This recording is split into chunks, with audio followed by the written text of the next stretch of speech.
Hello বন্ধুরা, তোমরা সবাই কেমন আছো? আশা করছি ভালো আছো। আমিও খুব ভালো আছি। দেখো, সেদিন কি মনে হলো যে একটু গ্রাম দেখতে যাওয়ার জন্য প্রিয়াঙ্কা বললাম, চ তোদের ওই দিকটা তো গ্রাম, চ ওই দিকটা দিয়ে ঘুরে আসার জন্য টোটো করে এসে স্টেশন ট্রেন ধরে চলে গেলাম বইচিগ্রাম। আর দেখো একজনকে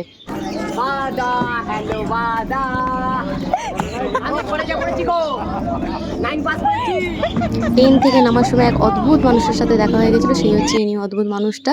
তারপরে ট্রেনের লাইন ধরে চলে গেলাম ওদের বাড়িতে। কেন, বইচি গ্রামের না রাস্তাটা এতটা বাজে। আমাদের যেমন স্টেশন থেকে নামলেই টোটো, ওদের ওখানে প্রায় 5 মিনিট হাঁটতে হয় জানো। আর যেতে যেতে একটা দেখলাম কালী ঠাকুরের মন্দির, ওর জন্য ফটোটা তুলে নিলাম।